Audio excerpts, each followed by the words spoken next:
One thing you guys, if you ever see it and get tempted to try is Nitro Pepsi. Fuck that. Don't Didn't ever we try already it. have this We conversation? did. We did? Oh, okay. Mm, Yeah, He's you reiterating. know, It's important. it's important. Coke Don't try it. Coke has its own version of bullshit. It's called, what is it? Outer Space? Outer Space Coke. No. Starlight. It's Yeah, Starlight. Starlight. There it is. It's it Starlight Coke. literally it's literally a slighter flavor of vanilla Coke. No, it is What not. does that mean? It is a dupe for fucking Dr. Pepper. It Well, no. here's the story behind it. Was it's supposed to be there's this weird gas that they found like in space that they were able to like emulate, and for some reason it just tastes like raspberry.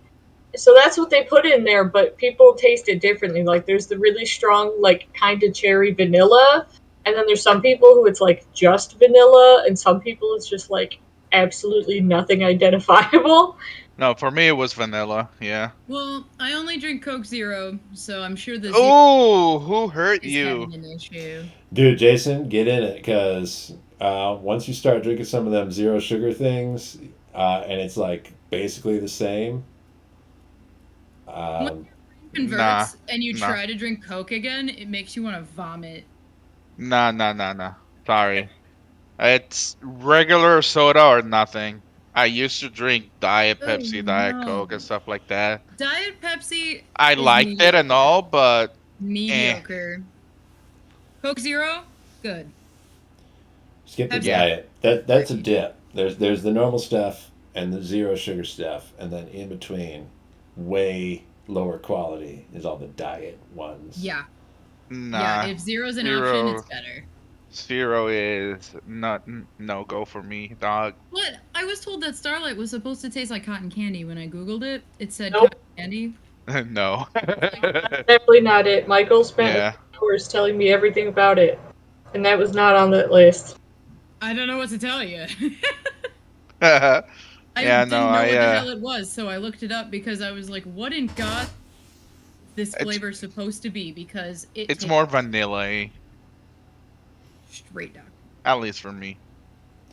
I'll say this for all the manufacturers of the different kinds of soft drinks that I'm glad they're going this kind of Taco Bell route of just being like, fuck it, like we know that this is garbage. Let's just make whatever and mix Yeah. put whatever flavors. We don't care. Call it something, and it doesn't matter.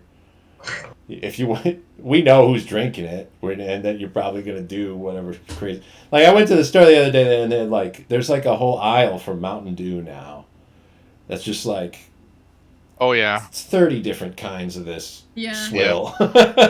Best one ever, Baja Blast. They just and it's all different colors of the No, rainbow, no. and they don't care anymore.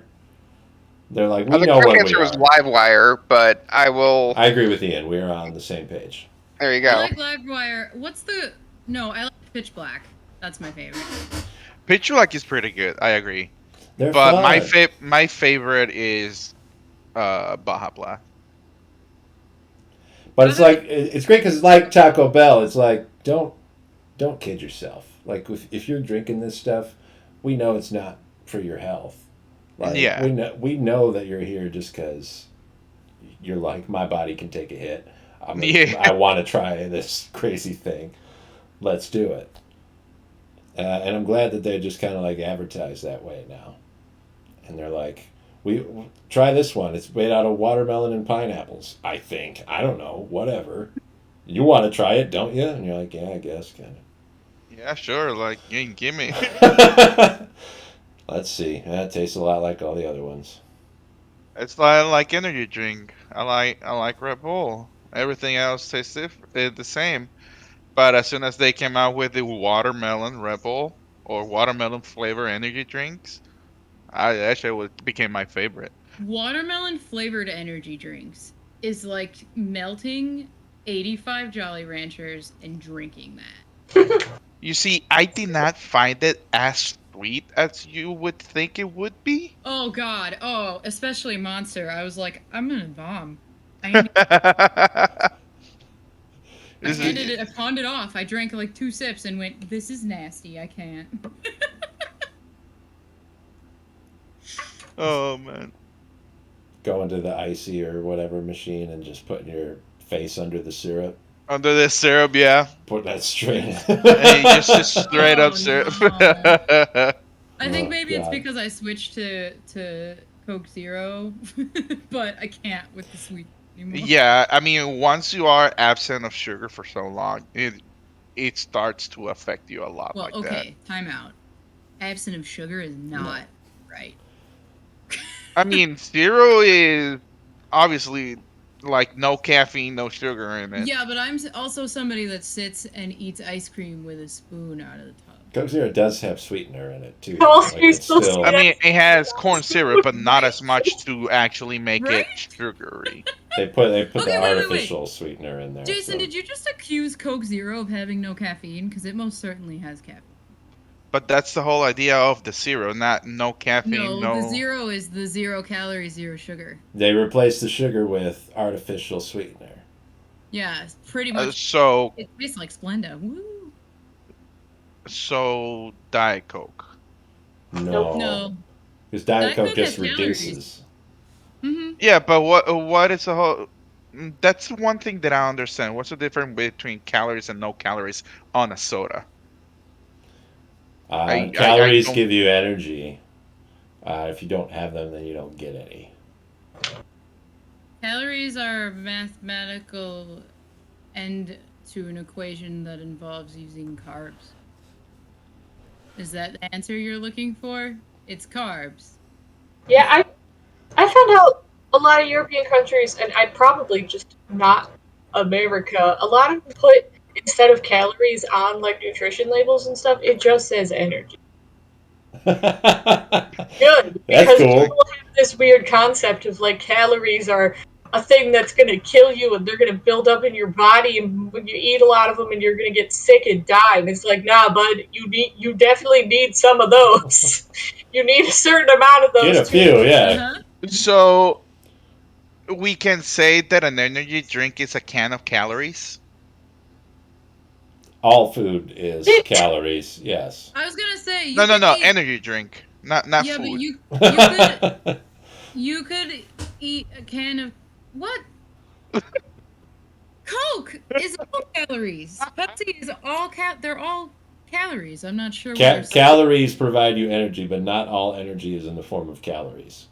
Yes. Okay. Goes one way, not the other. Yeah, because for energy drinks, it's like the taurine or some shit like that. No, taurine is just a chemical from oranges. From what? From what? Taurine Or just it's just citrus. I'll just say everything that we're saying right now has no scientific basis. We're not experts on any of that stuff. I don't know, to me, oranges have calories in them. Oh yeah, They do. definitely. Everything has calories. Yeah. Except the Coke No, Zero. that's a lie. That's 0 Not everything calories. has calories. There's only one thing. There's only one thing in this world that doesn't have calories, and that's because it has negative calories. What is? Celery. Water. Celery has calories, but you burn more calories by eating it. Yeah, which makes it negative. So the net gain is. So you're telling me water has calories? Water does not now. Water has a Exactly. bunch of, well, it depends on what water you're drinking. If it's got a bunch of Hard amoebas in water, there, it has bullshit. in it. If you're drinking mineral water, it will kill your carnivorous plants. yeah. So That we learned. club soda does it have calories? Club soda, no. No, it's just It has a- carbonated water. Yeah, no, Carbonated it's just water, yeah. what, CO2? Yeah. Yeah, CO2. Okay. See, Yeah, it's just water with CO2 in it. But yeah, I'm fine drinking club talking soda. about soda for ya. You see, club soda. Do this club soda and mix it up with cranberry juice. Yeah, cranberry soda right there. You're gonna poo Bam. yourself. If you That's are what you trying want. Exactly. If you are trying to stop drinking soda and you like and love club soda like I do, because I freaking love it, and you want a different flavor for it, you mix it up with juices, and it's actually pretty damn fucking good. Yeah, but depending on the nutritionist you ask, fruit juices are actually just as bad. Yeah, because of the amount of sugars that it has. But still, like, it's healthier than all the chemicals that you put on a can of soda. That's true, but everything causes cancer at this point, so. Yeah. You scratch your eyes, you scratch something, you're already getting infected by something, getting What? cancer and stuff like that, I mean. That's I why I was just just put I, my. I feel the stream needs to be sponsored by nihilism. Yeah. This is why I just put my food in my uranium bowls and just like get a head start. So we had Good, Demi say that good. like everything you eat kind of gives you cancer, even things that might seem innocuous. And Jason's immediate jump from that was like, well, yeah, scratching your eyes is bad too, but I was like, oh, you're talking about just like with your hand with your eye closed. Because I'm thinking like getting a knife and scratching no. your eye open is bad for you. I'm like, Just yeah, that regular also cat. would be bad. Yes. I don't know why, but Scouts painting that arm, it looks like the arm is like flipping up the finger. Are you writing notes on a fake arm for yourself? No, I'm making a tattoo sleeve, and I accidentally chrissied this arm a little bit because it's quite old, and I accidentally like busted fingers. It makes me sad, but that's where we're at right now.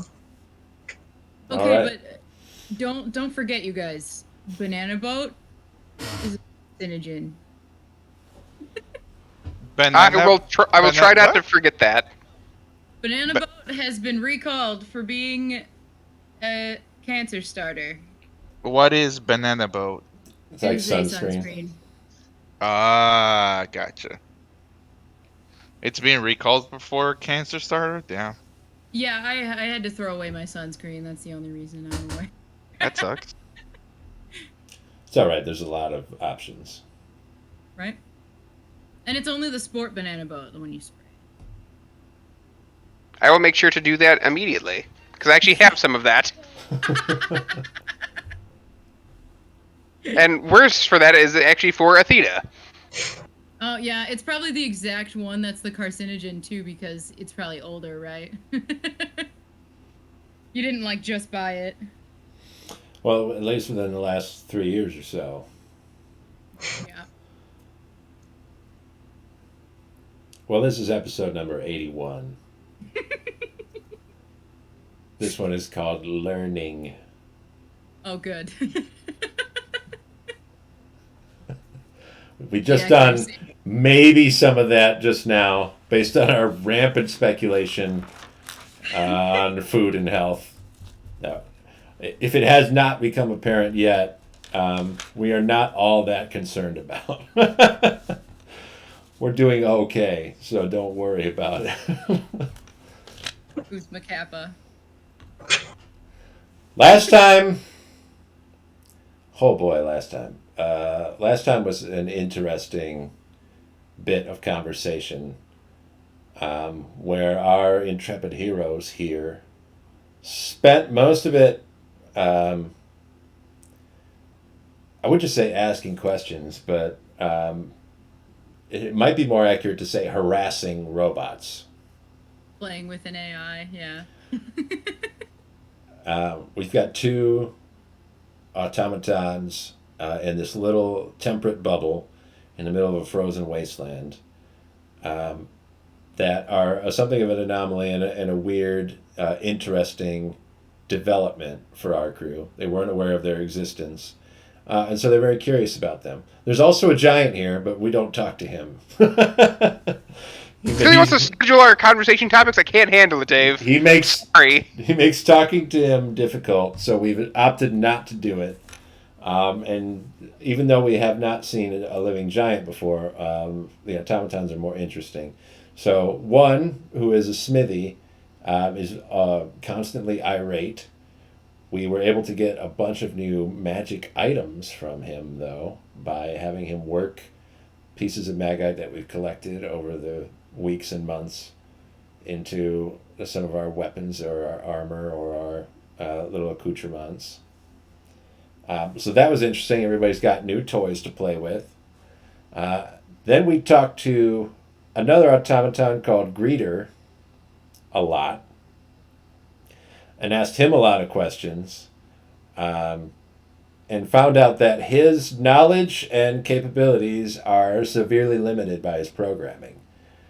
He's basically meant to be an introduction to the city of Taufel, and not much more beyond that. He can give some cursory knowledge of the layout of the city, or points of interest, but when he lets slip what some of those places are and some of the things that they might contain, a lot of the little brains here, especially Crib's mind, went buzzing with questions. As a result of that, Greeter has been made to feel somewhat inadequate, and has also had the opportunity to expand his capabilities beyond his initial programming, which has been partially successful. At the end of the session, at least Ravi and Arvistan were no longer exhausted from the cold. And so they ventured out of their little warm bubble into the city itself, which is ruined and covered in ice and snow. They entered a nearby building, and they heard a noise upstairs, a tapping noise that was sort of making a clicking sound like a dagger tapping on armor. Kriv and Hajate remain behind. They're still pretty tired. So they're relaxing. Kriv has been writing down, I'm certain, dozens more questions to ask our robot friend. Greeter is currently testing his systems one by one as he ventures out past the bubble. He is not designed to be able to do that. So he is testing each individual part of himself to make sure that they're all capable of doing so before he tries to make any actual excursion. Where we left off, that tapping noise was coming from upstairs. Arvistan, Ravi, and Luna were on the floor below, potentially investigating it. We left with the sound coming up above you. What do you two want to do? Check it out. I thought we were trying to sneak up the stairs. Yeah. We made stealth rolls, and we got to the top, and you said, "Oh, so what you see is what we're gonna be on the next episode." Absolutely. So.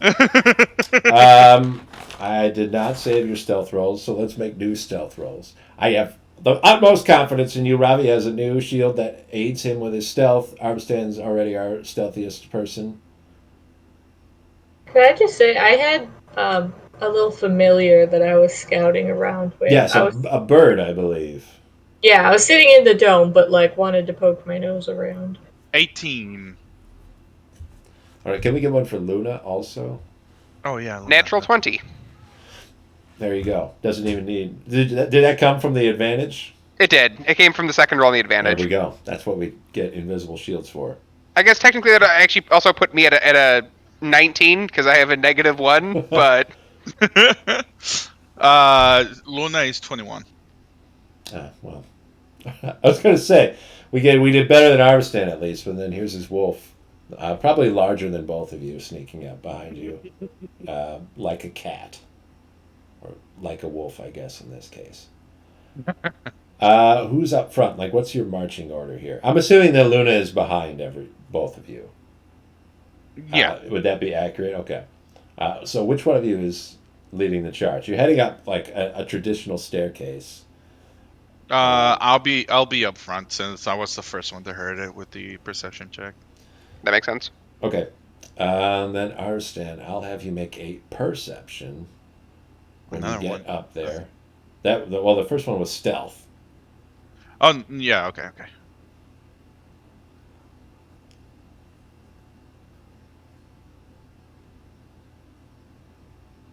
That'll be 16. 16? Okay. You look around at the top of the steps. You're sort of facing the corner of the room, and then it turns off to the right. And there's a sort of minor hallway that's kind of open. There's like a rail where the stairwell is, so it looks down, and then there's another set of stairs that goes up even further. There are two doors on the left side that are long since dilapidated. They've fallen off and they're sort of destroyed, leaving those rooms open, but they're dark on the inside.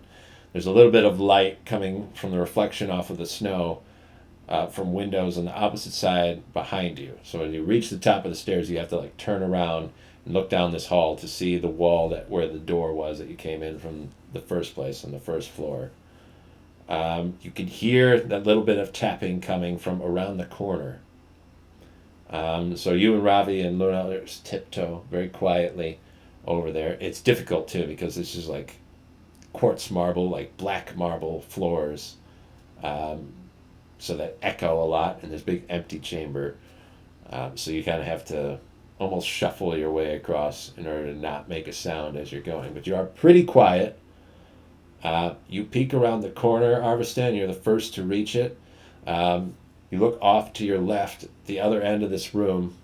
Another window on the other side of the building is open. You see a figure drop out of the window. Rush to the window and see what it is. Stealth be gone. Uh, shit. Wait. Let me think about If this. we want to rush Uh, over there, we're gonna have to make some sound. We can go stealthily and quickly, but it won't be as fast, or at least not as fast as you can possibly go. okay, stealthily and quickly because you don't know if there's more around here. Okay, Ravi, you follow close behind Arvstan as he rushes over. You didn't Yes. make it to the corner to see this in time, so he's running towards something that you didn't witness. Yeah, I at this point I trust Arvistan enough to the point where if he's making haste somewhere, I'm probably gonna follow behind. Okay, Arvstan, you rush over there. Ravi, close on your heels, Luna just behind him. You look out the window, you look down, I'm assuming. The thing kind of dropped out Yeah. as you went out there. There's nothing. There's a big snowbank that comes up like 2 stories in between this building and the one just across from here. It's about 15 feet away. The snow is piled up very high right here. It's possible that the snow is thick and hard enough that whatever dropped out of here was able to slide down to the ground again, or it might be powdery enough that it just kind of fell through and then just kind of got covered up by the snow collapsing in on the hole it created. Oh, I remember you saying that it was powdery enough. That's why we were able to get in here. So I'm just gonna stay there and stare at it for a little bit and see if something comes out. Okay. And I tell Ravi that something just jumped out of the window. Any idea how big? No idea. It was just like I just saw it moving and jumped out down. Like I couldn't catch a glimpse immediately.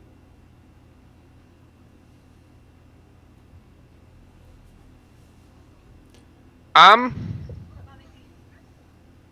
Like definitely something was here and it jumped out. But I'm I couldn't assuming see what it we was. didn't hear like any windows breaking, nothing like that, correct? The Whenever the window, yeah, it's already either been like long opened or removed or broken at some point in a long time ago. So that did not just happen. If you want, you can check out the window. I'll scout around the room and see if I can't tell anything about what was here. Okay.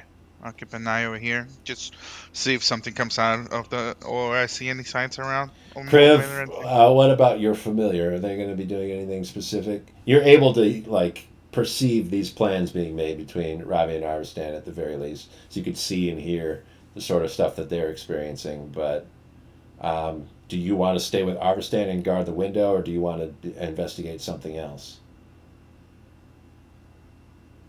Honestly, my plan was to like fly around to see like any signs of life anywhere. Like maybe staying vaguely where they are to know in case they get like stuck, but like not necessarily Okay. like following them. Like trying to do like What would, like what would you say would be like the gauge of distance? You want to go up, like above the buildings, because it would be pretty far away from them, but not in horizontal distance, just vertical distance. But that would give you a better idea of the kind of scope of what you're dealing with is. I mean, I don't know logistically. I can't remember how tall they said these are, but I wanted to get like yeah, I guess, Consider skyscrapers. Yeah. So I wanted to look for signs of life and or just any vague idea of like how streets are laid out and stuff. So I guess the breakdown would be like, do you want to fly low and slow, like stick close to these guys around the building that they're in and investigate this immediate area, or do you want to go up very high and try to get kind of a bird's eye view, so to speak? I won't go up high now if I can see them freaking out. Okay, so Crib's little familiar bird will sort of whiz out the window and take off up into the sky. Ravi, you're searching around the room. I'll have you make an investigation check.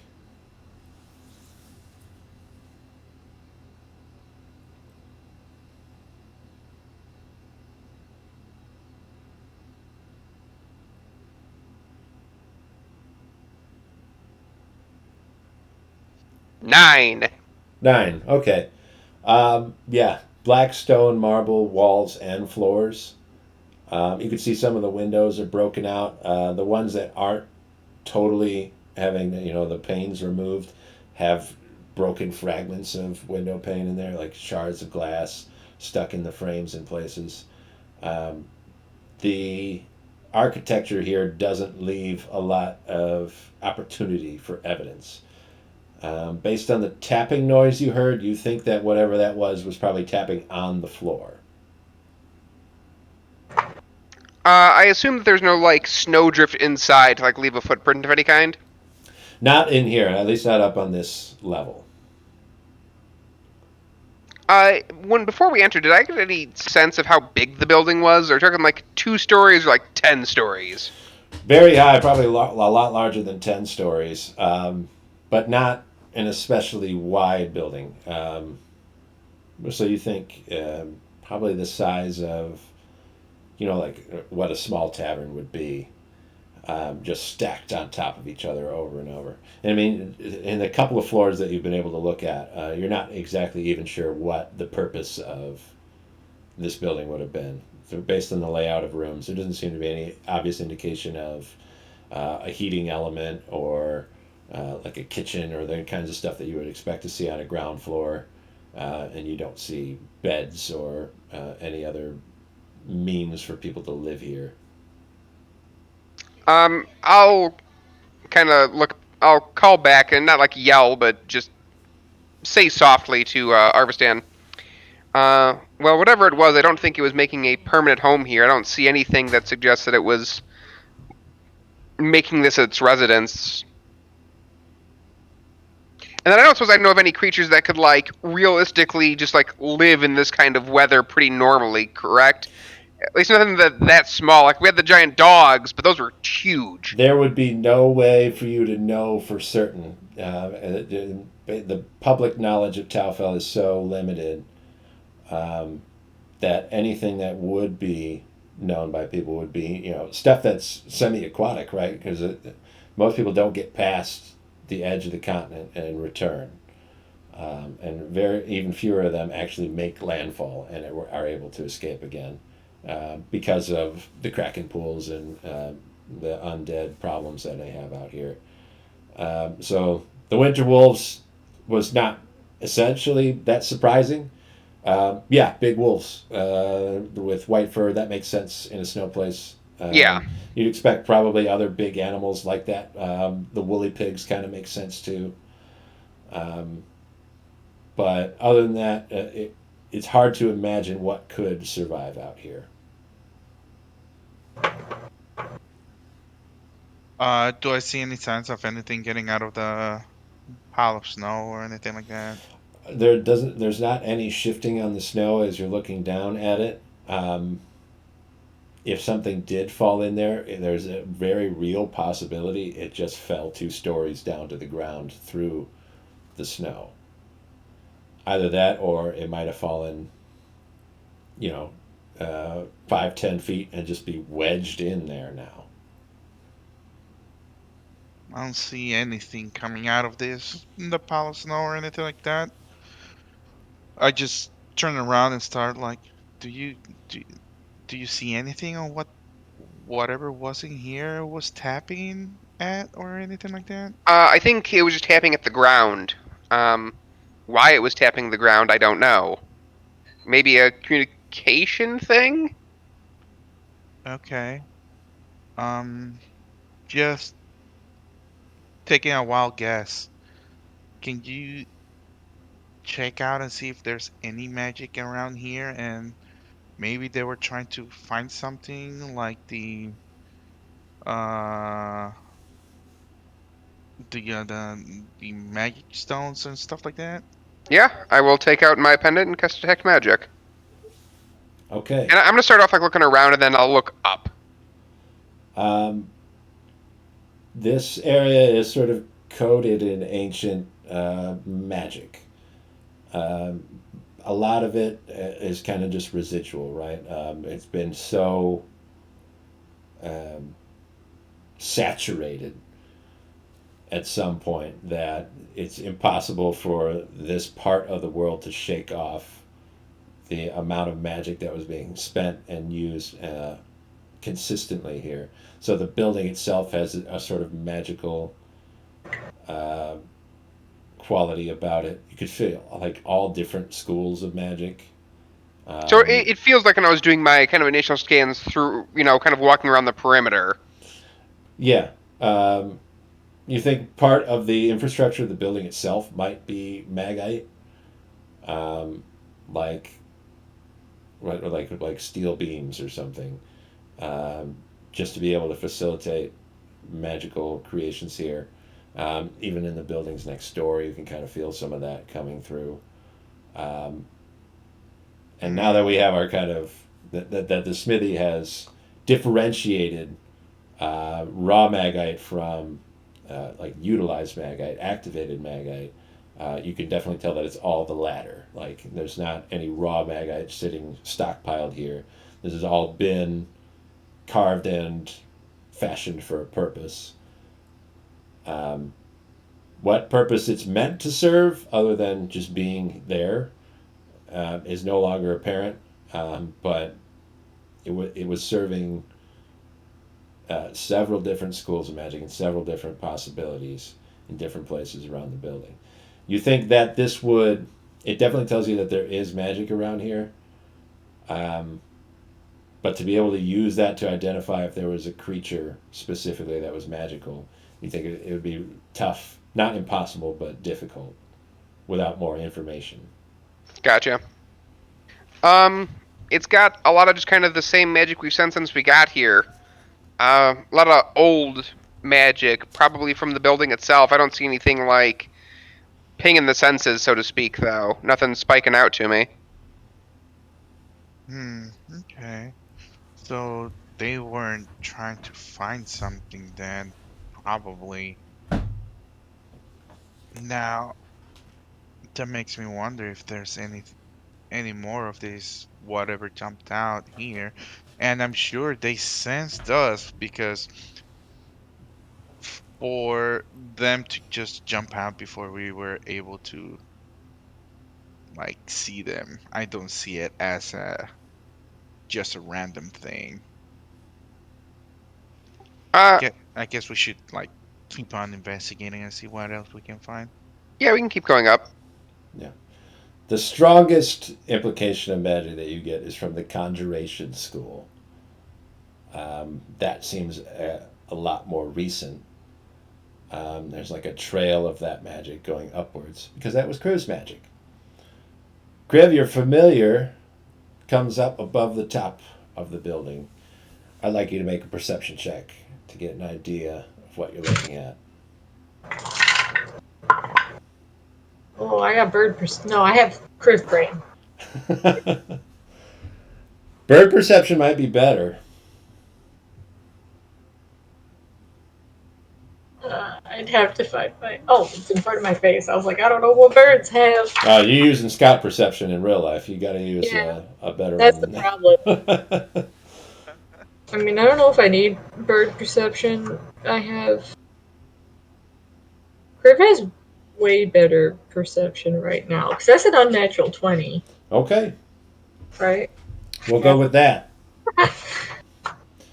Um, you were made aware of this already, but as the bird looks out, You probably just kind of circle for a minute because you don't want to go flying off into God knows what. It wouldn't help you very much. The city does stretch for miles, farther than you can see, to the north, to the northeast and northwest. It looks like from this point on, it's endless city, and it's all very similar to this. These large buildings, very close to each other. Looking out at it, the way the streets are laid out is confusing. There are very wide sections of the city that you would think would be like a road, but they're much wider than any road that you would ever walked on or experienced. But they don't seem to facilitate easy access to all the different buildings.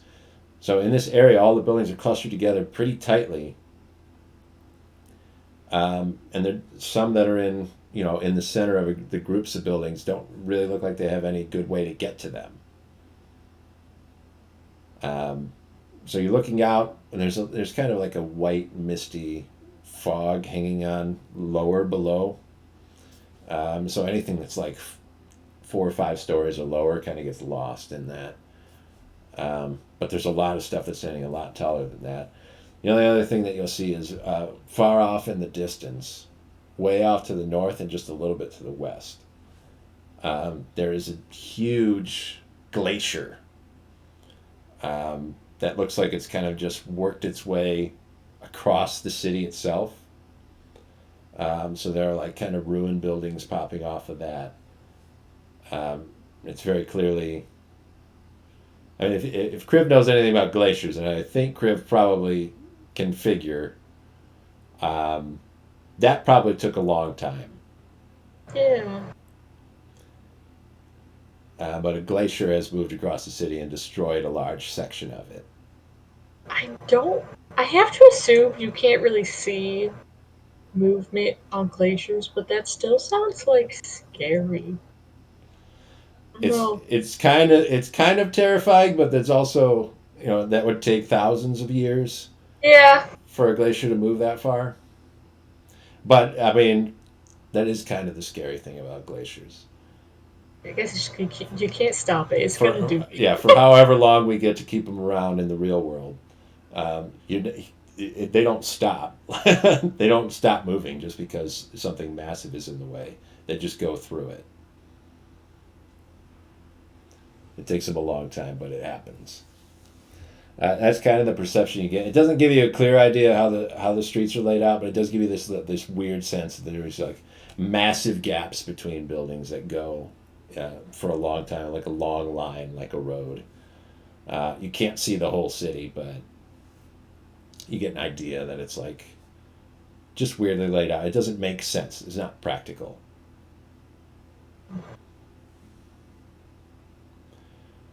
Do you want to hang out up there with your familiar, or bring it on back to the boys? Bring it back to them. I feel like it's hard to trust that they're just gonna be fine out there. That's not a bad assumption. Yeah. It's tough. Meanwhile, back at the little temperate zone, Hajite is kind of laid out on the grass, relaxed. Don't need the sunscreen because that causes cancer. We don't need that. And the sun's not really out anyway, so you just kind of sprawled out there. You get a little bit of corn juice in a little glass. Remember, the corn here is kind of different. It has a kind of cotton candy-like flavor. Since Kriv is kind of in the familiar right now, like meditating off somewhere, not really paying attention, is there anything you want to do while you're there by yourself, essentially, with these other people off exploring? If I touch Kriv, will they know? They'll feel it, yeah. But okay, alright. I want to put makeup on Kriv. Okay. Your magic makeup? Yeah, why not? Yeah, you'll start to gussy up Crib's body while they're meditating. What are you doing? Shh. I can't hear. No, your eyes and ears are in the bird. I'm working. Working, buddy. You would need to very quickly to learn Helen Keller communication to be able to talk to Hashte right now. It's not possible in this short amount of time. Yeah, I mean, I think I can say out loud. I just can't You hear got to it. get to the well. You got to get the Hashte sign languaging into your hands. It's not going to happen. I'm gonna have to learn. She can also just leave me alone for 5 minutes. No. It's not Unacceptable. happening, though. I would pretty much start that as soon as I thought they were meditating. Okay, Hashte, could you make a quick performance check? Oh yeah, you got it. You're gonna annoy Crave into dropping the bird right before those two get, like, kidnapped interdimensionally or something, and we just don't know what happened. You just have to trust me, Chris. There was a makeup emergency. Yeah. Performance. Been a while. Oh God.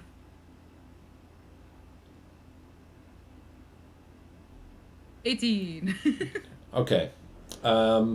With an 18, I'll allow you to have whatever kind of success you want to have. Now, I don't know what kind of makeup you're trying to put on Kriv. If you're trying to do something tasteful and elegant, or if we're going full circus clown. But that's up to you. I think you'd be relatively successful with whatever endeavor you're attempting right now. I think I would try and make them in with the surroundings. Camouflage? Yeah.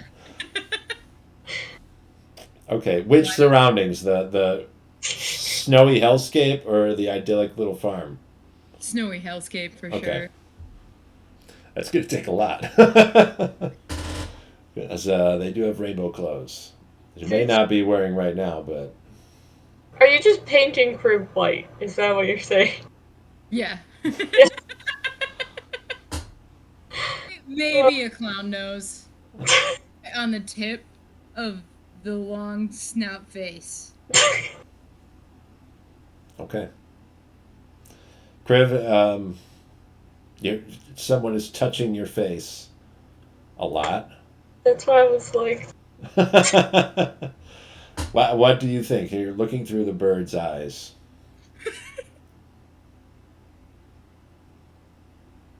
I How, mean- how trusting are you of the place where you are right now?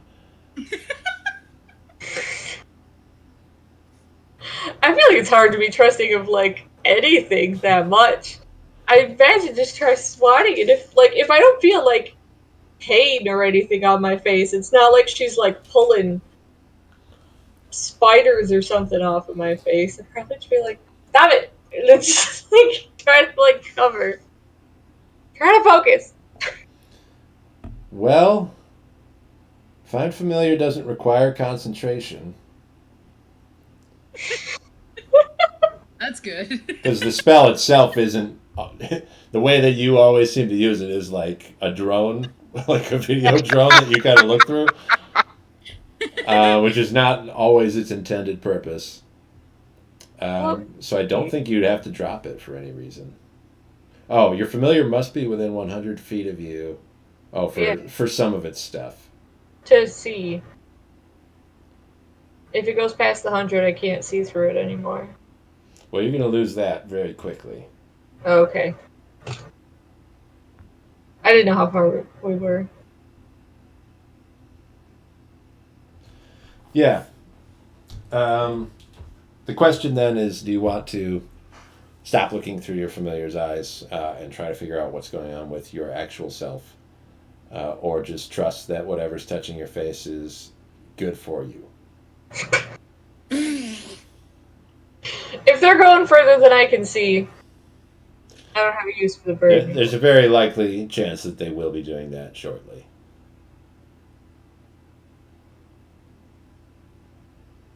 If I see them coming too, I will definitely pretend I was laying there drinking corn. Well, I'll keep the bird up until like they are passing that limit. Okay, Does that make sense? I don't want to just ditch them. sure. I'm worried that they're just gonna instantly get hurt and stuck. Arstan and Ravi, what's the plan from here? I I think we think, keep going up. yeah, keep going up, investigating. Further up? Okay. Do we see like anything weird, different around this whole area, this whole room, before going up? It really depends on your definition of weird and different. Something that we The don't know. the building itself is weird and different. Fair. Like I was saying earlier, the layout of it is weird and different. It's unlike anything you've ever seen before. There's something kind of alien about the whole environment. Um, so on that level, absolutely everything is weird and different. If you're looking for something specific like dangerous, that you couldn't say for sure. Going up very high feels kind of dangerous, just because you're not used to that. It's not really a possibility outside of flying. But yeah, you guys can keep going. Do we stop on each floor and take a look around, or do we just try to go up the stairs as far as we can? I I would definitely. Oh, go ahead. I was gonna say I feel like checking every floor would be like the ideal to see what we find, if there's anything of use as well, material wise, something actually that we can carry, that we think that it's gonna be useful and stuff like that. Okay. We do a step by step, floor by floor search. I'll have you both make investigation checks. Just as a fun side note, the reason that archaeologists get so excited about pottery when they are excavating ancient ruins is that Natural 20 very little else Well, that's good because I got a actually 4. survives that long. for a 21 because my investigation is a +1. All right. The building is relatively intact. The infrastructure of it is working well. Some of the windows haven't survived as well, but the windows are probably the most familiar thing to you. Um, Looking for stuff that's useful, looking inside of the rooms, does not prove as fruitful.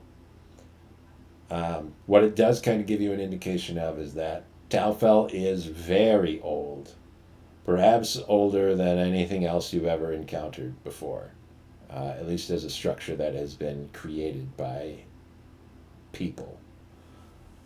Um, and as such, everything that may have been here is gone, destroyed just by time. Either sat so long it turned to dust, or was removed by that. You know, there's nobody in living memory that you know that has come here and successfully made it home, but there could have been people that also are from ancient histories that are long since forgotten that came here after this place had already been destroyed and looted this place out, and then gone home and lived with their people for thousands of more years until they all died, and then 10,000 years passed. Um, so they're not really anything useful, just kind of a building, as useful as the building could be considered to be. You think from uh, generally looking around it that it's not necessarily that defensible. A lot of the walls are, at least on the outside, are have a lot of windows, a lot of wide open windows. So it'd be very easy for enemies to be able to see inside. A place that's this tall seems like it should be serving as some kind of watchtower or guard tower. And you'd think that the people inside would want to protect themselves a little bit more than this. But it doesn't. It's not really well suited to that. You keep going up and up and up until you get to a door that leads out to the roof.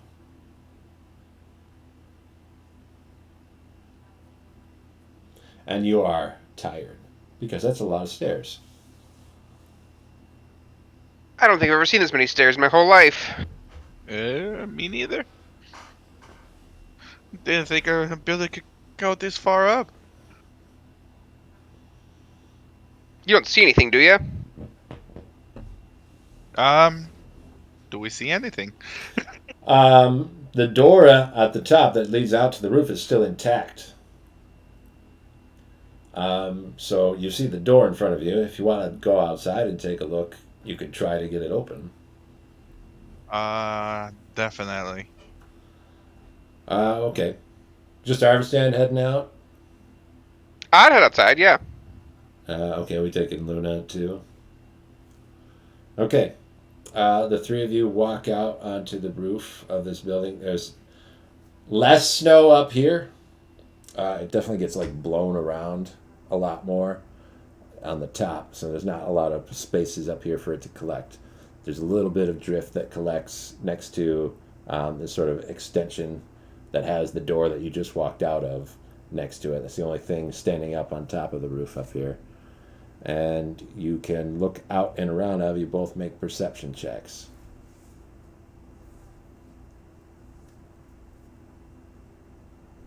$17.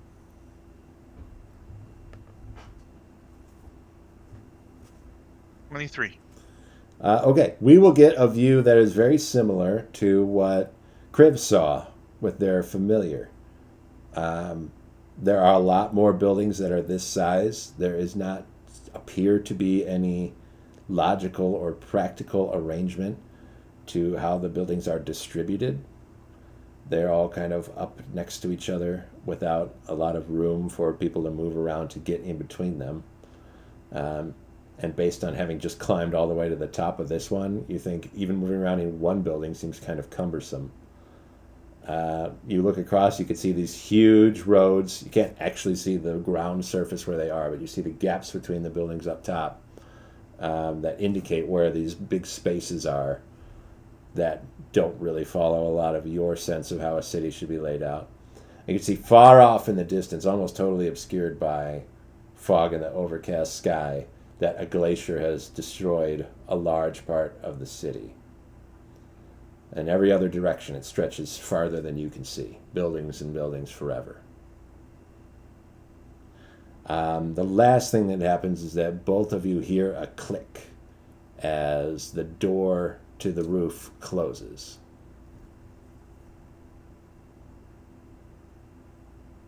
I will try to open the door. There's no obvious way to open the door from this side. Well, I got some bad news, Arvistan. What happened? So that door that closed behind us, Uh-huh. apparently we can't get back in it. What do you mean? Just that. Does Like, it have a handle or anything to open the door? not that I see. I'll go and check it. It's remarkably well proportioned. The door fits exactly in the frame that it's set in. You don't even see like a gap between the door and the wall, and it's almost like there's not a door there at all. Oh? Do I still have my bird? Yeah. Is there like windows and stuff to go in and out of, like I could fly back in, or? You probably could, yeah, if that's what you wanted to do. I don't know if there was a handle in there to try to use bird head to. I do not believe your bird would be able to manipulate things that way. Darn it! I was hoping it was one of those like ones you just gotta push the handle down, not twist. You know the ones cats can open. Just land on top of it and let the weight just click. Yeah, just I don't know.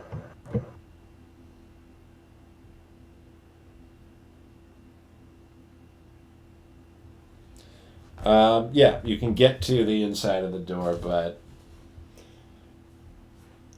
bird is not adequate to get the door open again. Not only would it take being able to manipulate the mechanism to get the door open, but it requires a certain amount of force to push it. We're up in Talfel in this frozen wasteland. There's like blustering winds going on, especially this high up, that are acting against you. Okay, so even if I somehow turned it into like a monkey, probably not strong enough. Probably not a monkey, maybe an ape. I don't think I can do big stuff. Okay, You Um, can do a worth a shot. a ram, right? Not as a familiar. It's different Uh, stuff that I can have as familiar versus what I can turn into slash also other stuff that I can summon. There's a lot of animal lists. that could potentially become a frog or a moth. Those sorts of things also would not be able to open the door. Yeah. okay, so I start looking around and see if there's like anything to be able to like maybe slide down or a ladder or something around the edges, something a way to go down from out here Now, there besides the is door. not any indication of that. If you were a modern person, this would be definitely a lapse in safety regulations. There should be some kind of fire escape down the side of the building, but that does not exist as you look around from up here. For being able to slide down, not really. Probably about 15 or 16 stories up. Um, the fall, you don't have to be a scientist to know it would kill you. Yeah, definitely. A ring of feather falling would be really great right about now if somebody had one. Don't you wish your cool friend Crib went along? Don't you wish y'all didn't go by yourself? Kriv is mostly coated in white makeup now.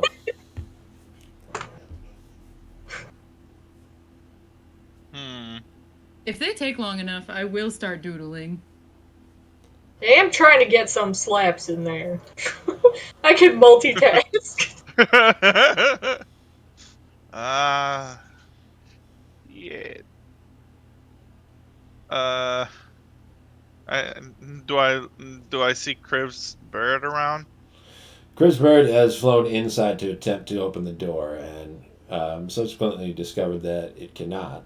So, do you do anything? Do you fly back out to Arvestan and Ravi after that attempt? Yeah. Okay, yeah. You'll see Chris Bird flying around Okay, desperately. I'll look at it and say, "Help, please! It's I cold don't. out I here." don't suppose controlling water works here, does it? I gotta check it. Ooh, ooh. We're not water benders, Unfortunately. so we can't necessarily say that snow counts as water. Unless there's something in here that says it does. No. Freestanding water is all that we can do that with. Okay, I figure it's worth a shot.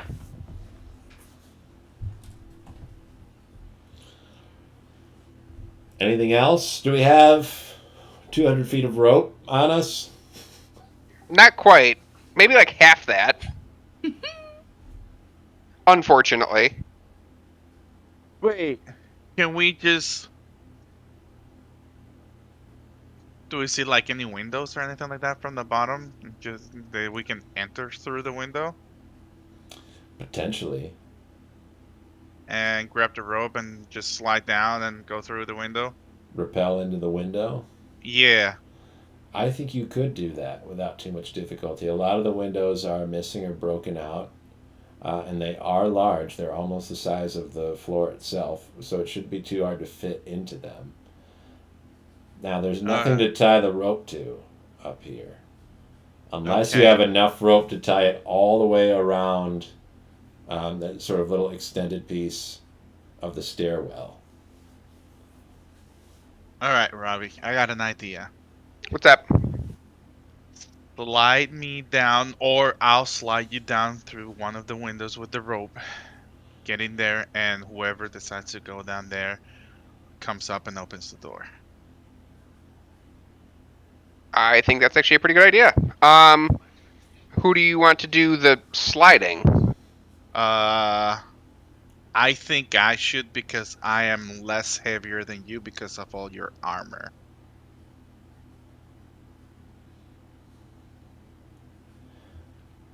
Yeah, Unless you that want makes to try sense. it. Yeah, no, that makes sense. I'll try to hold the rope and slide you down. Rappelling down the side of a skyscraper is probably also a lot of work on the hips, which is not Ravi's strong suit. Oh boy, hips don't lie. But that does mean that Ravi's going to have to hold the rope up here and support your weight as you rappel down. Okay. I mean, it's a short rappel, right? I mean, It's as long as it needs to be. I mean, yeah. you're going to go until you can get a way in. I wouldn't recommend shifting too much Nope. because you can Uh, easily fray the rope at that fulcrum point where it bends in the edge of the building. Okay. Well, then, that's going to be an acrobatics check from Arvistan and an athletics check from Ravi.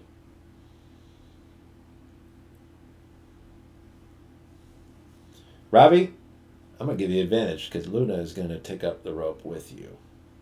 Excellent. 21.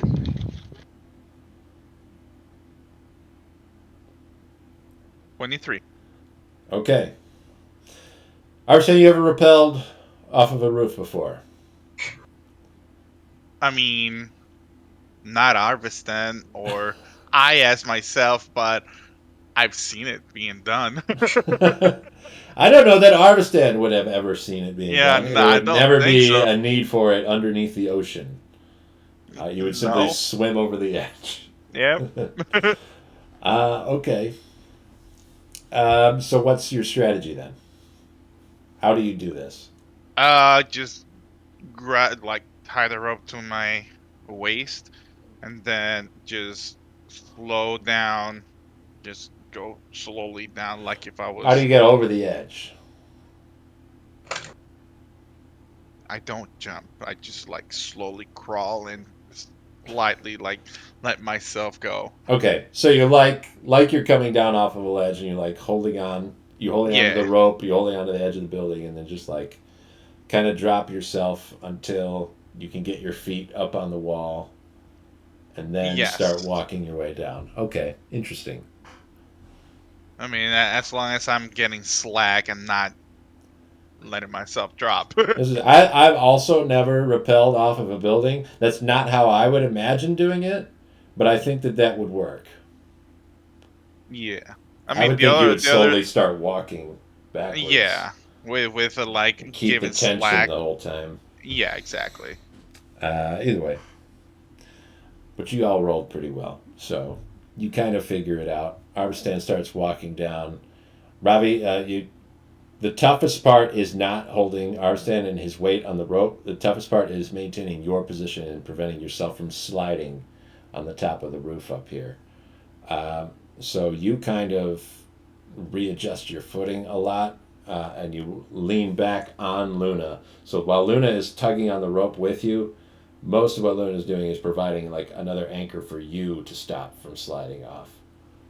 That makes sense. Arstan, the first floor that you come to, the window is intact. Now it is just glass. You think if you go 2 or 3 floors down, based on where you are right now, that you will find an open window just with a little like corner shard of glass in it. Alternatively, you could try to kick through the glass right here and just get into this floor right now. Hmm. Crib's watching all of this. Hajite keeps swatting Crib's hand away as they're attempting to facepalm.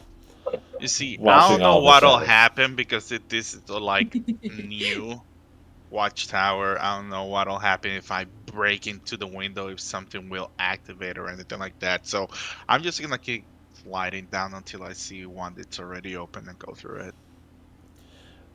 Okay. So we took an acrobatics check to rappel down. I'm gonna take Yep. another one to get through the window. Okay. Do I have to make another check as well? I don't think you do. This is all the same. Ooh, let's go. You mean just holding it? Yeah. Yeah. So that's a 13 plus 4. That'll be 17. Okay. Your foot grazes that little corner piece of glass as you come in. Luckily, your boot is thick enough that you don't cut yourself, but it does like crack a little bit, and you knock a little pain inside, and it rattles. And as you step in and onto the floor inside of the building, that rattling is like echoing. It like reverberates off of the old dead walls inside of the building, and it goes out the windows, and Ravi can hear it echoing out across the city. Jesus. Okay.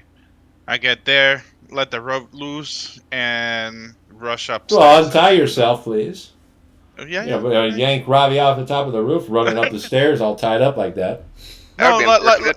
that's why I say I let the rope go. I'll take it up Okay. and rush upstairs and open the door for Robbie to come in. All right. Do you open the door I will and enter. rush out onto the rooftop? No, I don't rush out. I just open the door and hold it. Okay. That'd be so good. It's so bad. Yeah. That'd be good, spicy. No. Can I keep a bird ear out for other living creatures that may have heard all of that? From the roof, you wouldn't be able to tell anyway. It's hard to say. It's a huge city. If there are other living creatures here, I just like nearby, like nearby, definitely you won't hear any. Okay. We've checked the building, so there's not anything else in here. Yeah. Potentially life-threatening disaster averted. That was an excellent choice to use a rope to go into one of the windows. What do you want to do once you're both reunited inside of the building? I guess, I mean, if we didn't find anything and we couldn't figure out what it was that we saw, because honestly, I didn't get to, like, I just saw the body moving, jumping out, but I didn't get to, like, identify what it was, right? At this point, whatever it is probably going back into hiding. Yeah. So we can just head back, I suppose. Mm-hmm. Okay, it's back down the stairs. Kriv, do you keep following them after they've had that discussion? Or do you come back to yourself? I'll drop the bird. Okay. Hajate, Kriv starts opening their eyes and coming to, becoming conscious of their body again. You're wanting to very quickly make it seem as though you did nothing. Yeah. Okay. Right I'm going next to to have them. you. I'm going to have you make a dexterity deception check. What the heck?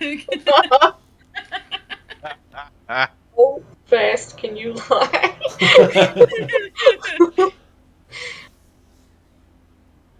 They're both the same. Oh, that's bad. That sounds fitting. What do we get? 11. 11. 11 with the added 4. Kriv, I'm going to have you make a dexterity insight check. Oh, buddy. So that's just an either or? You use your dexterity modifier. If you have proficiency in insight, you can add your proficiency bonus. Just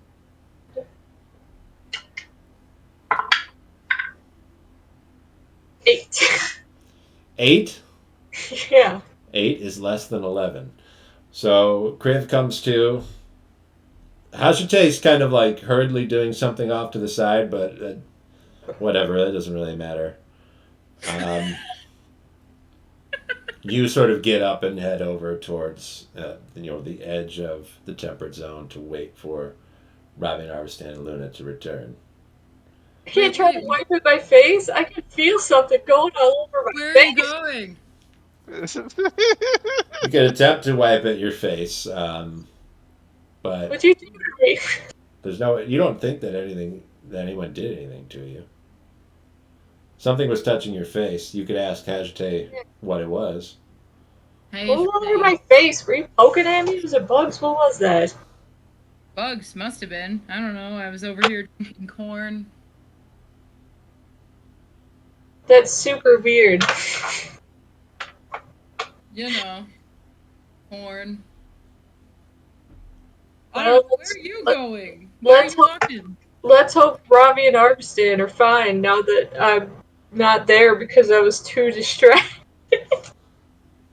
I don't. I'm not here to watch your corpse body when you leave it. I'm not asking you to. I don't know what happened, man. It looks like you might have gotten bitten a little bit, right on your nose. Right there. But who's to say? There's no mirrors here. It's too bad. Arvestan and Ravi, you will eventually return to this discussion. See Kriv in full white face paint. Is it a red clown nose on the tip? Oh yeah. With a bright red nose. And it's not like a big honking circle sphere. That's not part of the makeup kit. That's just a circle sort of drawn in there.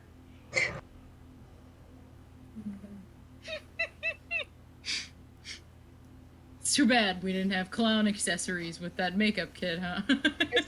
I think the winter clothes you got me are just fine.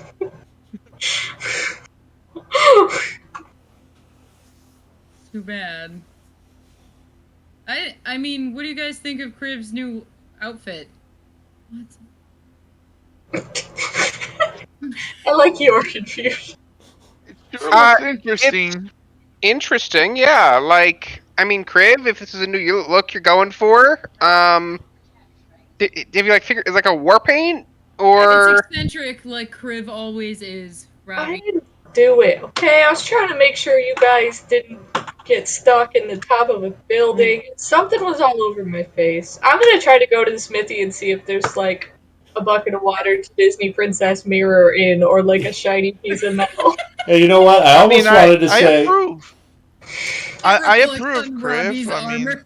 I wanted to say that like it's on your face, you wouldn't be able to see it, but I don't really know what it's like to have like a big dinosaur head. Like if you can see, Probably you like probably can see it to some degree, right? probably. I know if you put a clown nose on as a human in real life, you can see it. So You've got this huge snout coming out of the front of your face. I think you could probably see some of the end of it.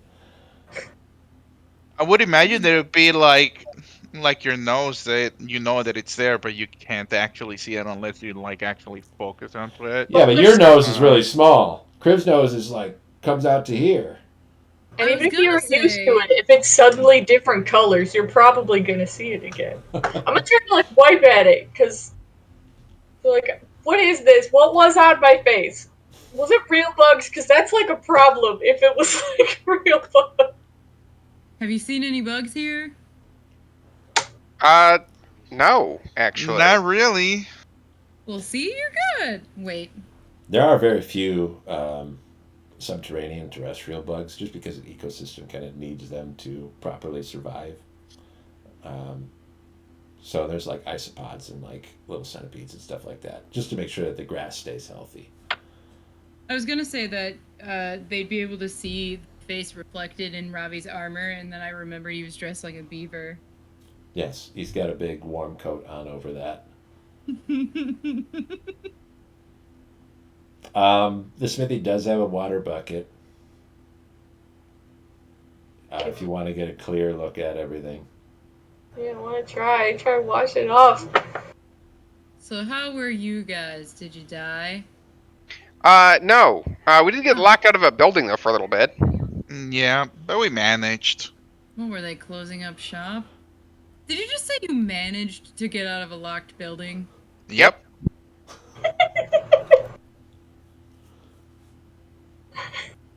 It's complicated, but You hey, guys went we're one here. place by yourselves and managed to get locked in? Apparently, this society created doors that locked when they closed, but you couldn't get back out of, and just strands you on top of a roof. Yep. It had no button, no levers, no handles, no nothing to be able to get back in. And you can, if you got up there first instead of coming from outside, you couldn't even distinguish that it was a door. Like it was so perfectly made. Oh, there also was something living in there at some point. Yeah, we saw Out in the cold? something in the building. We saw something, and he like jumped out of the window. But we didn't catch what What, it like a little was. animal? I I can't say. I know no idea. It was too You couldn't fast. tell if it was person sized or a little animal? No, it moved too fast. Okay. Yeah, we don't know. It was making a weird tapping sound, and once we got up there, it just rushed and got out. So it didn't lock you in there? Nope. Door closed by itself with the wind. With the wind? Yes, it's windy out there. It's not like over here in the dome. Hmm. Yeah, I think it probably wasn't the wind, but it was something, that's for sure. Hmm. Did you find anything of use? Nope. Cool. You know, I stayed here. I got a really heartwarming experience with Grib. Did you just paint her face? Was that you? Yeah, while they were sleeping. That was rude. Like, they're just chilling, and you're like, hey, I'm gonna paint your face right now. Yeah. Well, that was a good one, Hashite. Hey, give her a high five. Wait, they didn't know it was you? Laugh 10 minutes later. Crib, you're inside of the smithy looking into the water bucks, seeing this clown makeup on your face. That's originally was meant to be camouflage, but that the big red nose definitely would give you away in a snowscape. Camouflage is Uh, rude. My Smithy bad. says, "Yeah, go ahead. I don't need that for anything."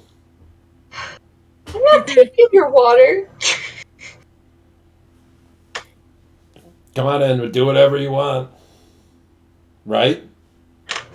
That's what you guys do, right? Just walk into people's houses and do whatever you want.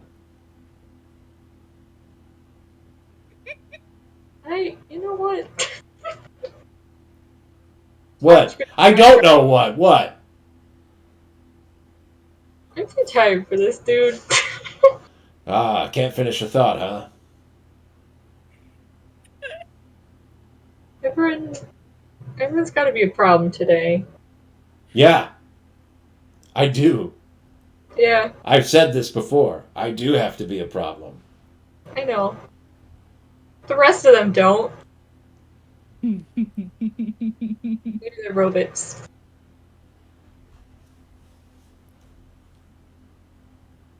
He's sitting there. He's swearing under his breath and trying to turn feathers into daggers. Wow. Still, huh?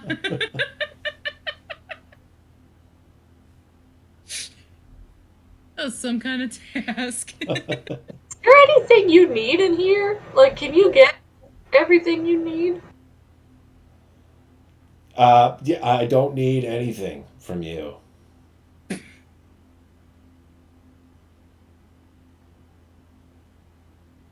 So we got to sit there, huh? That's trying to wash off my face, then I'm gonna leave. To participate. He doesn't need that water. He's not gonna drink it. No, it's not an important part of my process or anything. You Do can whatever you want. you can quench in imperfect water. It's fine. Sure, yeah. You can wash your face in my quenching water. That's fine. You're working with feathers. You Bits don't of need it. bits of nonsense in there. I don't need this. I should write that on a plaque and put it above the door.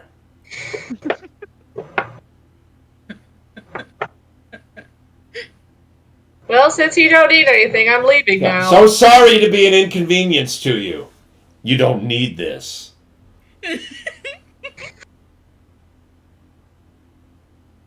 Hey, is he yelling at you? Do I need to bully him? You're all bullying me. I'm going over there. I'm gonna go a different direction. Okay, bye. Go hang out with the pigs or something. Hang out with you guys all the time. Barely ever hang out with the woolly pigs. Nobody ever does. Kriv, We don't hang out you with can the speak with giant animals. Yeah, that's usually worse, though, is what I found. Maybe it's best like this, where I sit over here and no one's talking. Yeah. Kriv makes the walk over towards the woolly pig pen. You walk past Shell and Husk. Shell's like laying on the grass, and Husk is sort of inside of a little cushion that she's made. She's kind of made a crescent circle around him. She looks over at you, Kriv, as you're walking by. Partially makeup removed from your face, heading over to a mud pit, and she just Oh, Wow, it is not Crib's day. Not even doing anything. I had a being bad bullied day. by a bird. So what's the plan? Are we leaving tomorrow? If y'all are feeling up to it. What about that guy? And I'm gonna point at the robot, who I would assume is probably still playing at the border. he's outside right now, and he's exercising one digit finger. Oh, good. I think he's about ready to go. Could be. We still have to figure out a way to get to, I would assume, either the underground or a teleporter to get us closer to the middle of the city, which is where I think we need to be. Well, he's got a brain map, so if we could, I don't know, maybe we could make him into a backpack and he could kind of just, what should we call it? Global positioning? Hmm. Something like that. He'll be our little animatronic that gives us directions.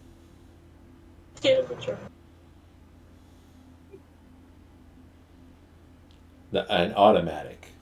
That's what we call them. Yes. Oh, thank you.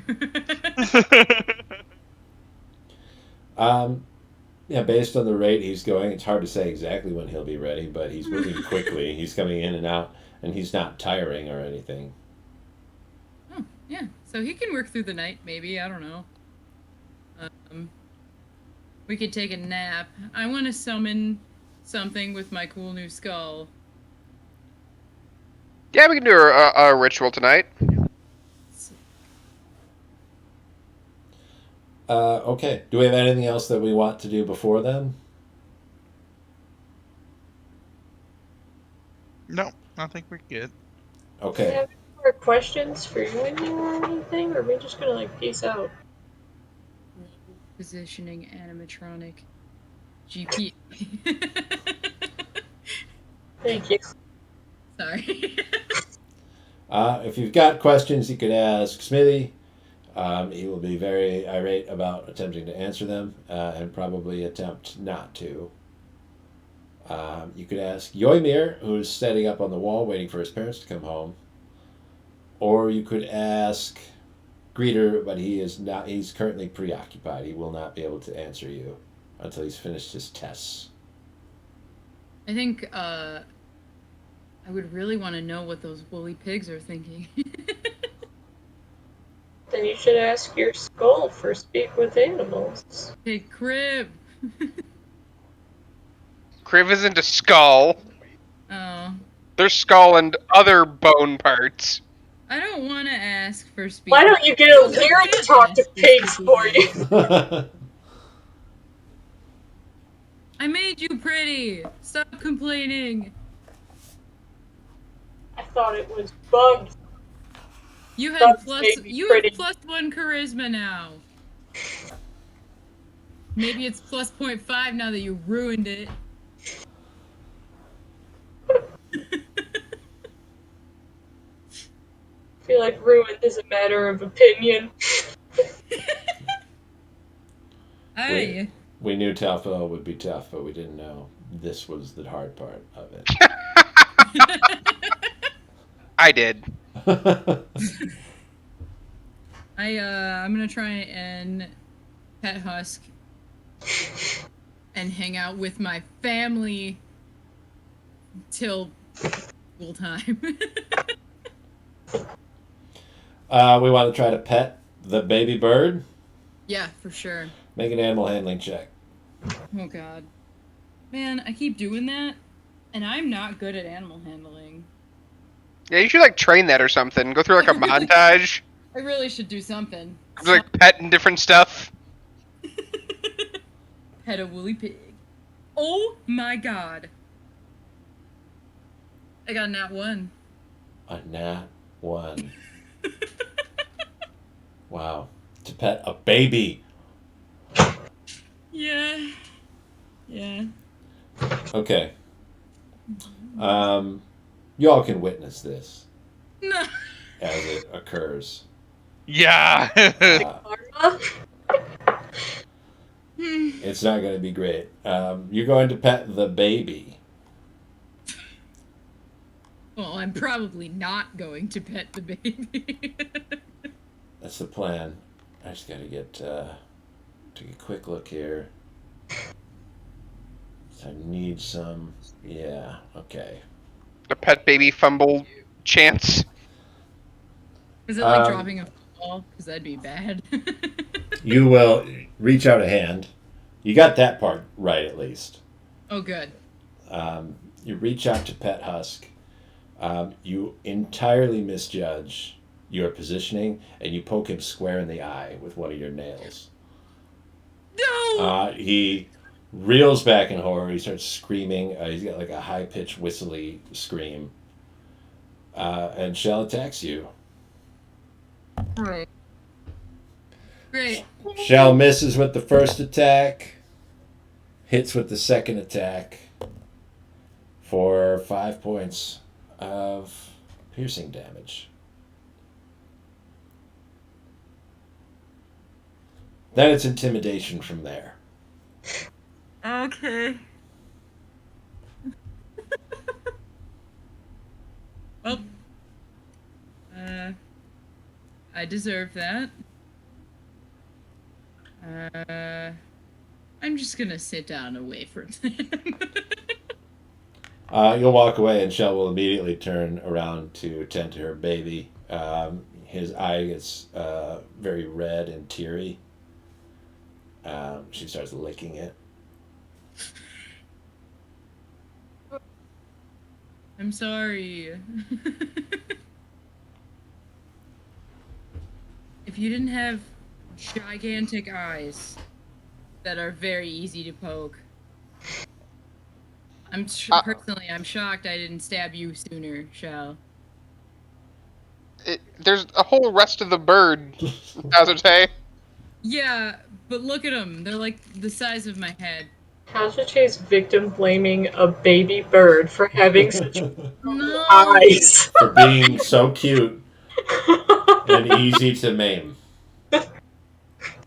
Babies are so easy to maim. And that's their problem. I'm stressed. I want to sit away from them, but not like super far away.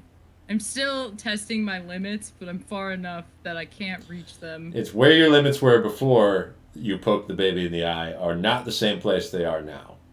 True.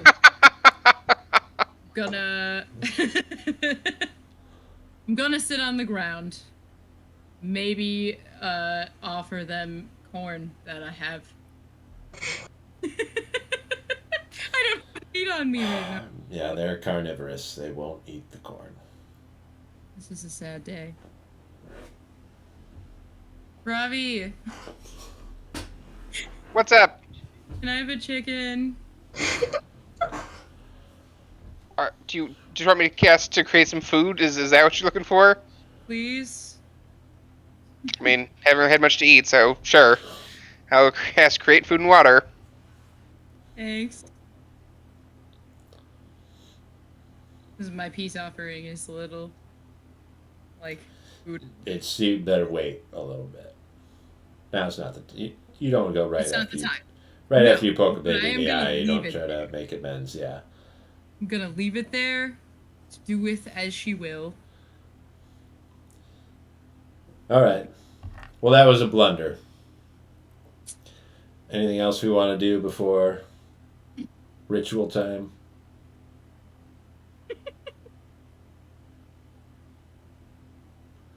That's looking like a no. Okay. No, I don't want to poke anything in the eyes. Yeah, no, I haven't think done everything's much good right now. today. We don't have any more questions or messages, right? We went through that. We did a lot of that. Yeah, I think we did a lot of that. Double checking.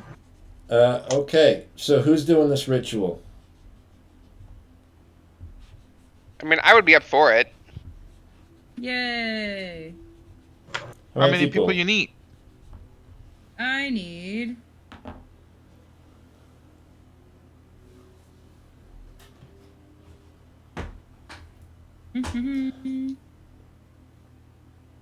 Spell of a level equal to the number of creatures that conducted the ritual. So what level is the spell?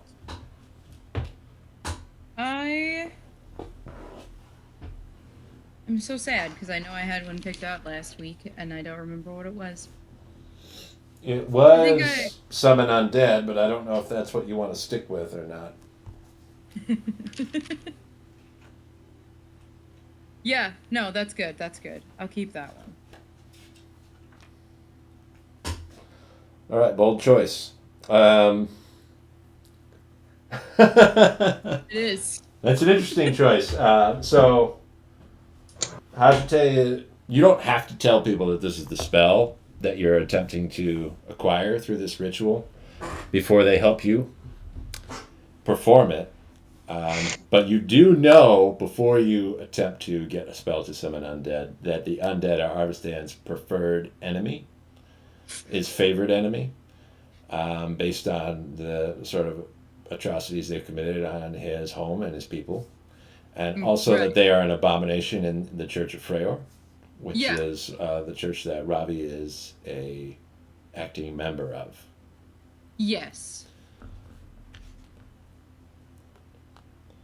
So you went from real life poking in the eyes to like proverbial poking in the eyes. I know, right? Okay, but listen, hear me out. Doesn't mean you can't do it. Doesn't mean that they won't help you. Yeah, if you don't tell me beforehand, because you haven't taken the spell before, so I probably wouldn't. Even getting the spell doesn't mean you've cast it. It's true. But hear me out, you guys. But if something wrong happens, you know we're gonna fuck that shit up. There's a lot of undead here. I can at least make a distraction. Counterpoint. We are in the domain of the god of the undead. He wants me dead, and you dead, and all of us dead. You summon an undead. He's like, no, this is now my undead, and then he uses the undead you summon to attack us. Nah. Nope, that's what's going to happen. I don't think you understand. That was not like an opinion. That's what's going to happen. He's not going to come hang out with us. We've escaped his death maze. I don't know if you've taken a look outside that way. It's still a frozen hellscape that way. Yeah. Okay, but were you attacked while you were out there? Yeah, not yet, but we didn't go that far. We went to one building. Yeah, and we luckily. Have, what, didn't the automaton say it's like 200 and something miles? Yes.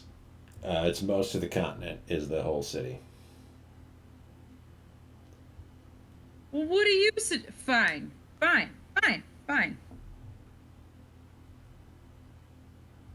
We're gonna do Spirit Shroud then. Perfect. That's not summoning undead. You guys are butts.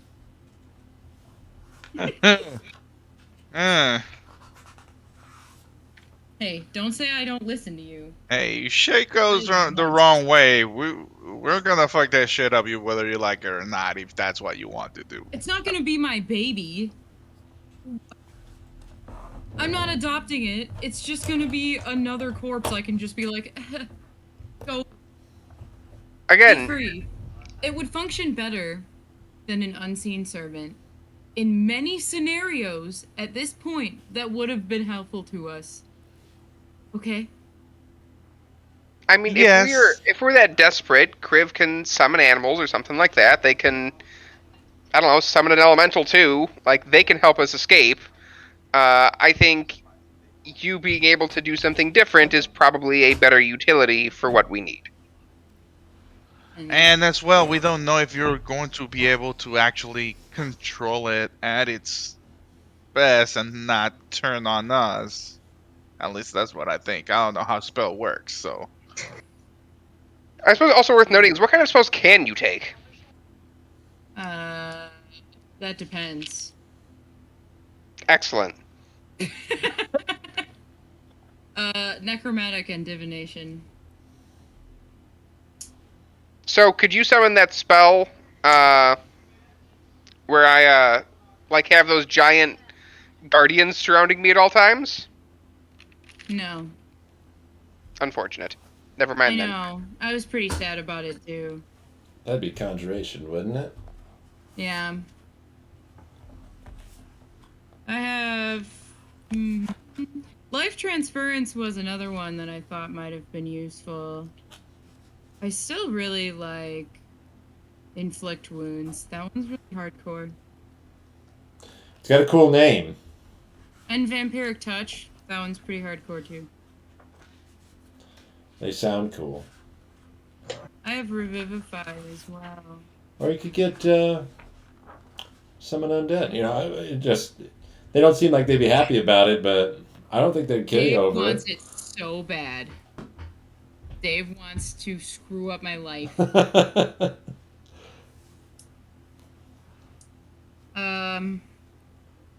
I can do divination, but I'll only get cryptic answers.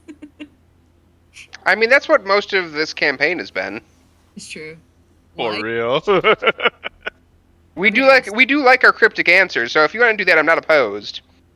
Am I getting Alright. the implication here that it's Ravi and Arvistan that are going to be helping with the ritual?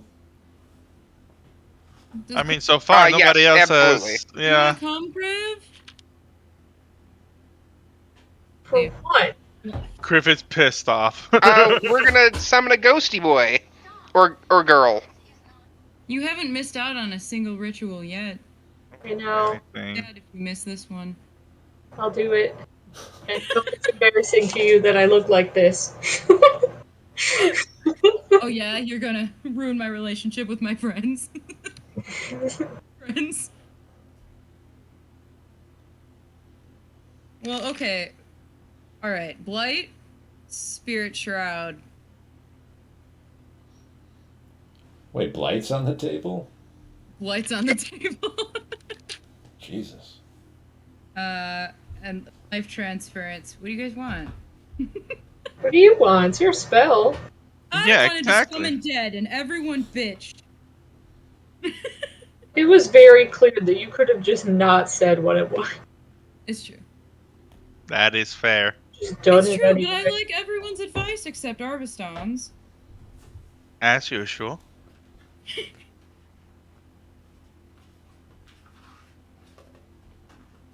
Alright, we're gonna go with Spirit Shroud. I like that one. Okay. Which skull are we using to perform the ritual? Oh, Metal Vampire. Okay. Spirit Shroud is badass, Peanut Gallery. We're using a vampire skull that's partially made out of a melted iron pot. Yeah. It's cool. Hopefully I don't summon the same vampire again. That'd be something. Okay. So we got to hold hands to get the spell to work properly. It's been a while. Armstead, get your hands in. The church. Okay, so we've got the skull. We don't really have like a proper place to place it on, so I'm just kind of sitting on the floor in between the four of you. You all hold your hands. Ajte begins an incantation. The skull slowly floats up. It's been a minute since we've communed with one of these spirits. Comes up and makes the vague form of a person. Um, and then it sort of turns around and looks at everybody. And then stops on Hajite and says, "Now, what are y'all doing up here?"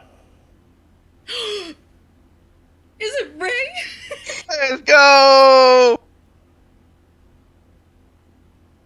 Oh shit, I do. The peanut gallery reminded me that I owe him. Yes, you do. A body. How's it going, Ray? Oh, things on this end are just as fine as they usually are. Thank you for asking. Uh, doesn't change much, of course. Just been waiting, as it were. Waiting. Waiting to come back and say hi? Well, I must admit that there was a little bit of enjoyment in seeing your face again. But that was not necessarily what I was implying. I believe, as I wouldn't say payment, maybe just a favor returned, that with all the help that I provided you over these past few months, that we had something of an understanding. Of course we did. Absolutely. Now, I'm a patient man, and I've got a lot of time. So, if we're not ready to make that exchange yet, I completely understand. So long as we are both on the same page yet. You know, I've been a tad bit preoccupied. Oh, of course, of course. Heroes like yourselves are always off doing something important. But I wasn't asking for very much. I'm certain at some point in your travels, you'll come across uh, a suitable donation. Of course. There's simply been nothing up to the standards quite yet. I think I could be the judge of that myself. Um, I'll tell you what. If I can have your assurance that uh, should one offering become available at any point, that I might just be free to take as I choose.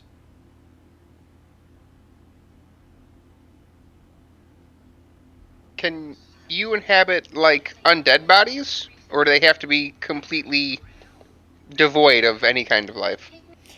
I think I'll make the decision myself, if you don't mind my saying. Um, got some high standards I'm looking for. Uh, Typical zombies or pile of bones just ain't gonna cut it anymore. Oh no, I was meaning That's if it what was we've been possible, seeing. more so than if you'd like to.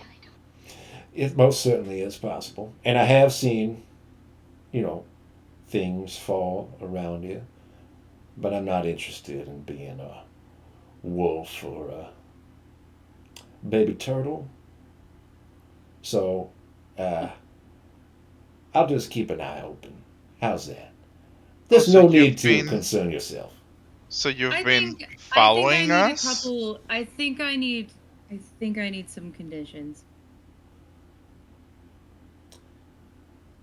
That's an interesting proposition. I am listening. Well, if you're on the hunt now, rather than me picking something that I find suitable, I should think that I should be allowed to veto if it's someone important to me. I would never dream of uh, taking the body of somebody that meant something to you. I think we're too close for that. No, I appreciate it. I'd also like to continue being, we'll say, close allies should you come back. I see no reason to destroy this friendship that we've been able to forge. Oh, how did you know about the bird and the the turtle and that wolf? Are you like following us or something? Well, I can only be places I've been, so I'm able to follow you so far as I've been able to know where you're going. So you've been here in Talpa? Yeah, it's been a while, but Was it a giant, great city when you were here, or was it cold, frozen hellscape? I don't see any reason to answer that question. Well, we're looking to get to the center points of the city. If you're looking for a body to inhabit, a body of considerable power, you're more likely to find one there than you are here. I doubt I would find anything suitable in the current climes. Perhaps I'll be able to interject myself at a later date, maybe when you're in more appropriate region. I would hope so. Anyone in particular in mind? Not at all. And I'm not trying to force the issue. I know you're good for it. So I just wanted to make sure that there was a reminder of where my interests lie. Now, you didn't call me here to discuss my desires, I'm sure. Well, I always like hearing from you. That warms my heart to hear that. I was wondering if you wouldn't mind providing me with Spirit Shroud. Absolutely. It's one of my favorites. Is there anything else that you might need? Would you happen to know how we might be able to get to the center of the city faster? I understand if you're not into answering, but it really would help us get other places, if you know what I mean. This here's a big place. If you want to be moving around with speed, you're going to be needing to use magic. Spirit Shroud probably wouldn't get you across very fast. You got anything that can help you move? Unfortunately, I think that's available to me. Well, Do you have something in mind? not necessarily. Not something that I could convey to you from a ritual like this. But, if you do find some device that might be capable of helping you traverse cross far distances, you may be able to tap into the school at least to help you move a little bit faster. Sounds good. Thank you very much.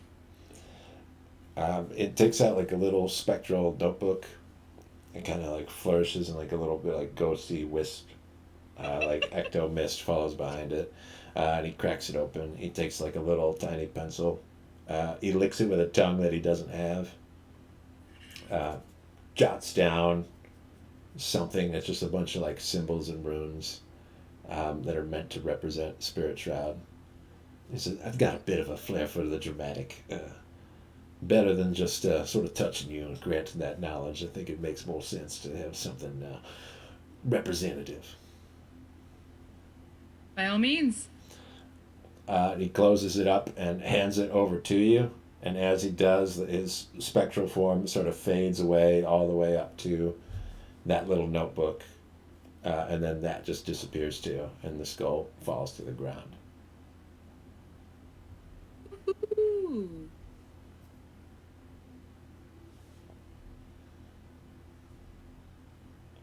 You I all think. have a little bit of fear of that one. Oh, you mean your other undead friend who's following us around, who can see when things die around us to take their corpse? Yeah, that is really scary and creepy right now. That are we sure we want to do this with him? How about Get the him fact that he's something? been here? And Yeah, seemingly been here when Taufel was still this massive, great. this great city. Hmm. I mean, this guy. I really don't think we should give him what he wants. It feels like he will become something of an enemy. I don't Ye think of we have much of a little choice. faith. Yeah. I mean, You we do never have a know. choice. You don't Oh. put any trust in anyone outside of yourself, Arvistan. I put my trust in you guys. What are you talking about? If that were true, you'd trust me to make a good decision, no? I've dealt with being dead twice and undead things coming back to life. I really don't want that. I don't You, want to die again for no reason whatsoever. And the way that he's talking and stalking us, it doesn't make him something pretty I don't reliable for. I don't know. I wouldn't say stalking. I'm gonna have Ravi make an insight check. oh. Oh, I know where this is going. Are you sure? I'm actually pretty good at these. Yes, I have an idea. 25.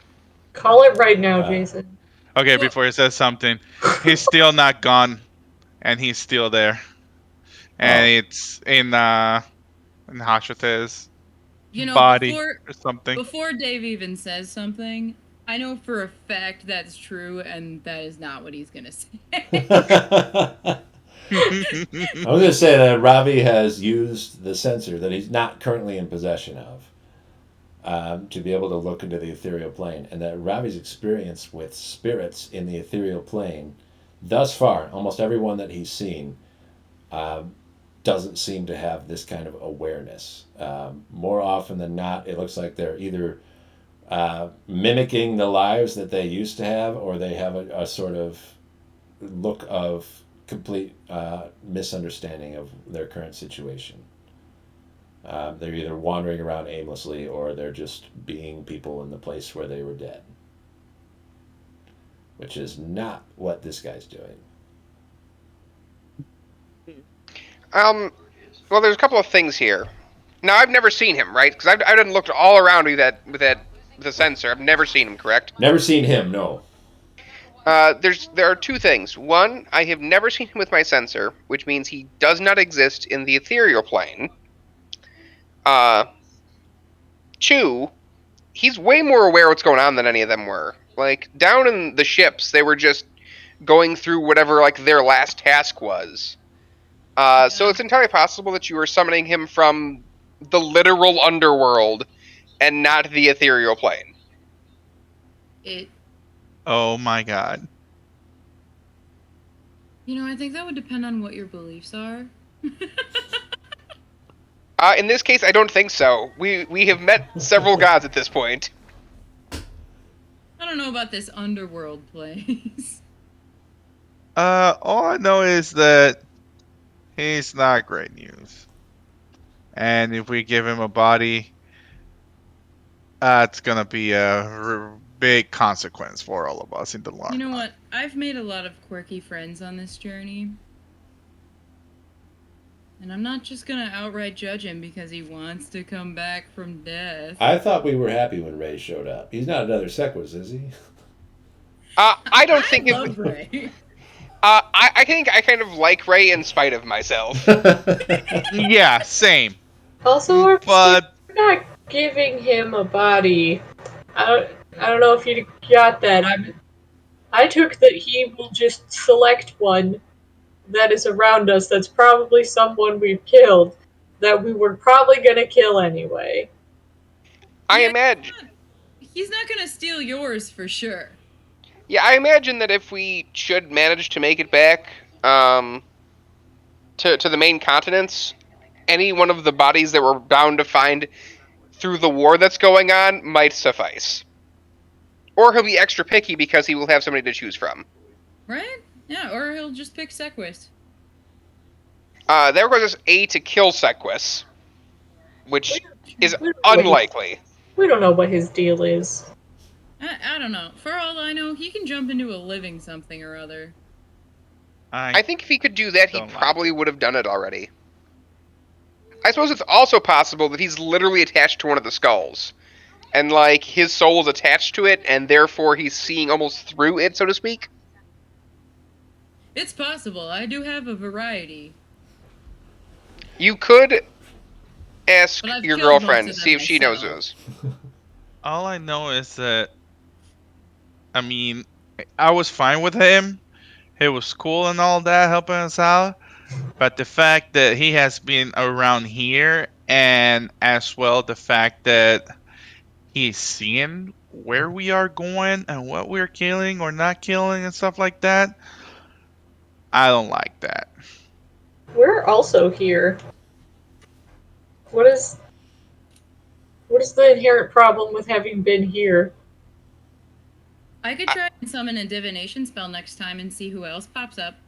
I was actually quite curious about who was going to come up and if I could get information out of them, so the fact that it was Ray was actually beneficial in my opinion. I think his point is that, as far as we know, outside of perhaps when the city was actually flourishing, um, only a very, very, very few people have made it this far and would have to be of immense power to do so. And that Yeah. unknown makes him scary. We don't know whether or not he would have been there at that time period. The Yeah, only other person Greeter has seen come to Talfel was Freyr. Right. yeah. So he could But have for been all here. we but know, he was here during the party time, during the heyday. True. Yeah. We don't know how old he is, have no idea. And I feel like if we ask, he'll get all cryptic again. I mean, that's true, but that's almost more worrisome. The thought about bringing back someone with knowledge of advanced civilizations far beyond our own is also a bit worrying. Isn't Yep. that what we're Or- doing though? Aren't we looking for that also? Yes, Or but a we don't have it benefit. I mean, think beforehand. about it, you guys. One of you, or me, I guess, but probably not me. One of us is gonna become a god. And one of us is gonna die. If anyone looked at us and said, one of these are going to become a god, that would be fucked up from an external point of view, no matter who's looking at it. True. For all we know, we could look super bad to everyone else. I don't know. I mean, that's true, but I also would think that if I was, like, coming back as a spirit and being like, please give me a body, the skepticism would be warranted and somewhat normal. Yep. I mean, Oh, I think we should have some kind of skepticism for sure. It's just I don't want to distrust everything just because we don't understand it. We don't understand anything that went on in Talfel. I agree with you there. I don't necessarily think that Ray is inherently evil, but the fact that he always comes with necromancy spells, Means he's a necromancer.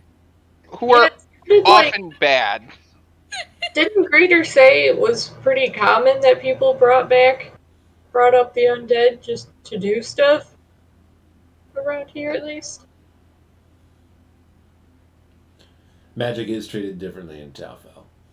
Not to mention that almost every healing spell is also a necromancy spell. That is true.